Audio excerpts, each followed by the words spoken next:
یو بیماری په دنیا کې عامه شوې ده چې هغې ته قومي تړون وي. هر قوم کړی دی، هر قوم کړی دی، خو پکې یو مصریان دا انګران صاحبان چې دي هغو هم کړی دی او هغوی ډېر غلط نوم والی ایښی دی. هغه وایي موږ داود خیل یو.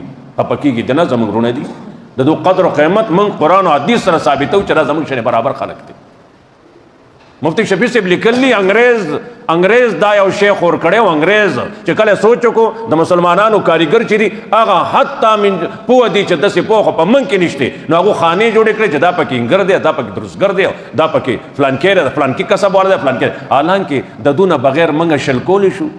تشیش محل جوړ کړو چې دروازې نه ته مانه پکې شپه تېره کړي. هزار د اخبار ناست دی تاله سپلی ګڼي، ته سپک مه ګڼه، ستا شانې سړی دی.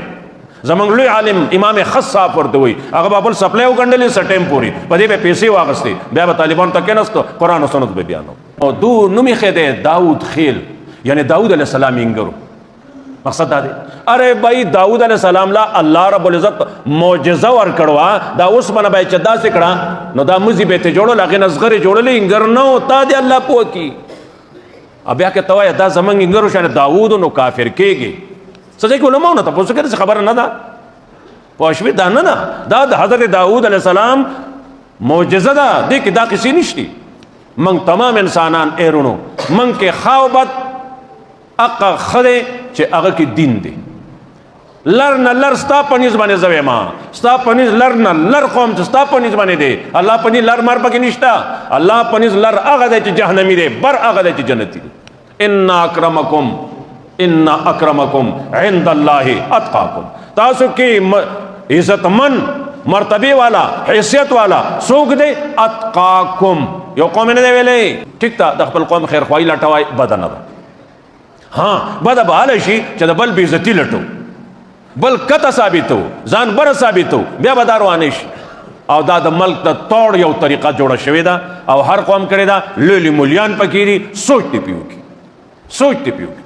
دا ټول دا اخوا ویخ آدم علیه السلام دی رونو، ټیک شوه. په رئیس ته چې راځو نو موږ ټول د دریو ترونو زامن یو.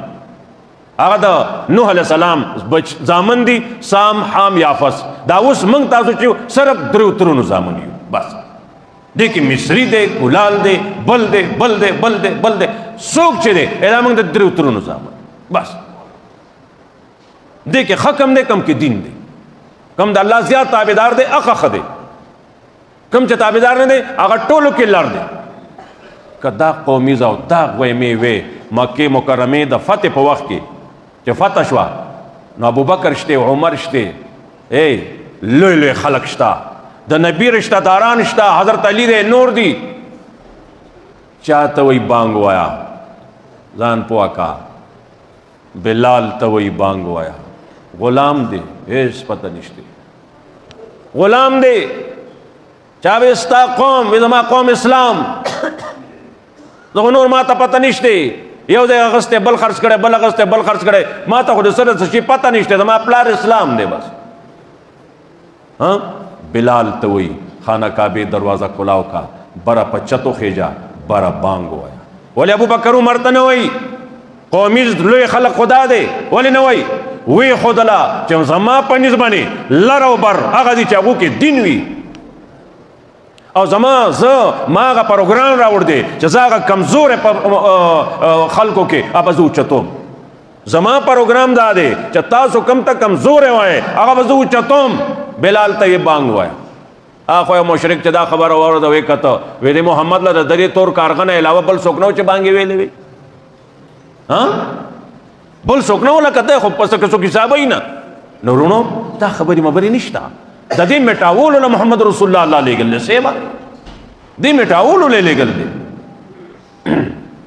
الله زموږ په حال رحم وکړي. هر شی یو حد کې دننه ساتئ، که حد نه هم بار کو نو شی روان شو، روانې به ترې جوړېږي.